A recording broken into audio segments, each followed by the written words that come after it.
All right, what's up, y'all? This is One Spot a Day. We're going to be reviewing a spot that I ran into in a mystery bounty the other day while playing. We have pocket queens under the gun when we put in a raise. This is a 6 max. It's still pretty early in the tournament. People are pretty deep, and when we run into a 3-bet here. So, in my GTO Wizard, I have it set up at 80 big blinds.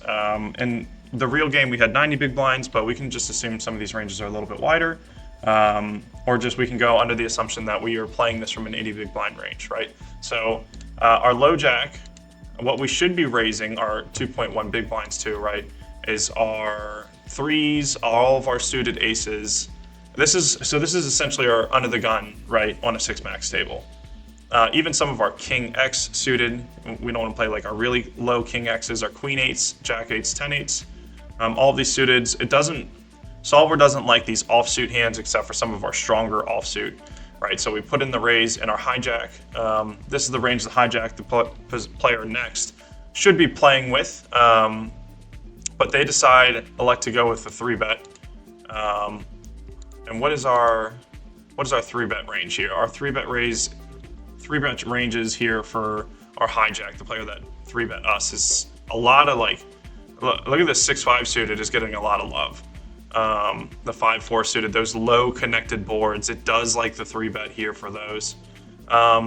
It's not really loving the 3-bets from our small pairs. So our 9s, our 10s are likes it a little bit more. Jacks, it doesn't really like it. It really wants the 3-bet queens. Queen jack suited is kind of like iffy. Raise from kings, ace king suited, aces are strongest. And what I find interesting here, ace king off, even from our low jack, our offsuit variety, it does like some calls.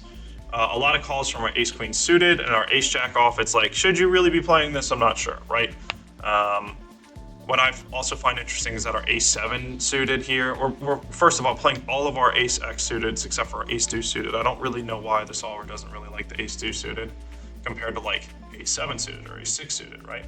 I would think that our ace 2 suited would have a little bit more weight. I guess that's because of our pairs also. So our ace 2 suited just has our ace, and then all of our other pairs, our kickers kind of like nothing, not in there for that. But anyways, our cutoff folds, our button folds, our small blind folds, our big blind folds, and now I'm here with pocket queens, right? So if we look at our pocket queens, it does just like a jam at 80 effective.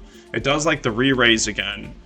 If we look at our other, like our ace, our weakest ace 10 off or should be calling sometimes.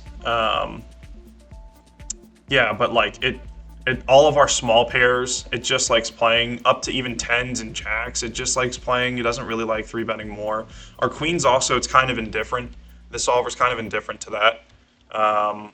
Ace queen off, it likes to call, and then our weak ace X offsuit, it's just like, get out of here. We don't even want to play it. Like, even ace queen off, it's like, kind of 50-50 in that raising again or call. It actually likes a lot of just folding and calling for ace queen off. Ace king O, it just wants to get in there. It says we don't want to play post flop. Kings is kind of indifferent to going all in and re-raising. Aces is just a raise all day. Some of our ace X are like our suited connected ace X. It does like the ace 5 typical solver hand with re-raise again. Our ace deuce, our low ace X's suited, we're just going to be folding. Only calling the strongest of our king X suited, right? So king 9 is like, we probably shouldn't be playing. King 10 is like, we'll get in the mingle. And then all the way down here, like all of our pairs, like set lining. It's kind of indifferent to calling and folding though, right?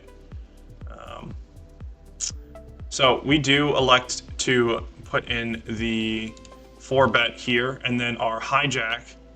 This is the range, our hijack, the person after us who put in the 4-bet, or the 3-bet.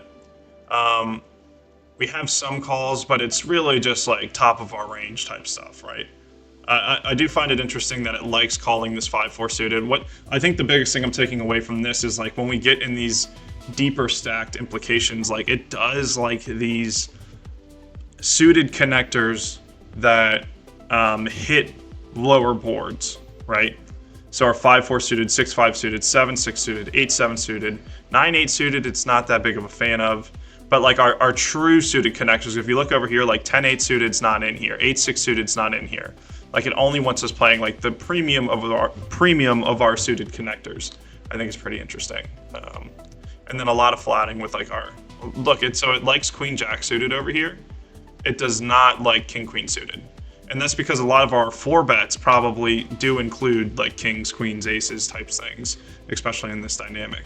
Maybe not our aces as much. So that's all of our pre-flop analysis. So let's see what happens in the situation. The 4-bet comes in. I 4-bet to 25 blinds. The villain calls. We see a 9-Jack-3 flop.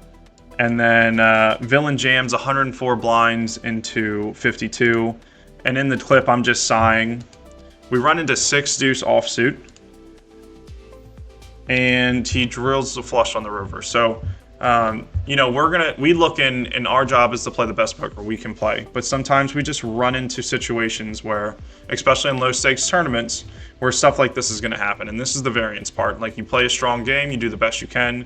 But at the end of the day, stuff like this does happen in poker. So try to keep it as short as possible, do some pre-flop analysis. I hope you guys enjoyed, and be back for the next one. See you guys soon.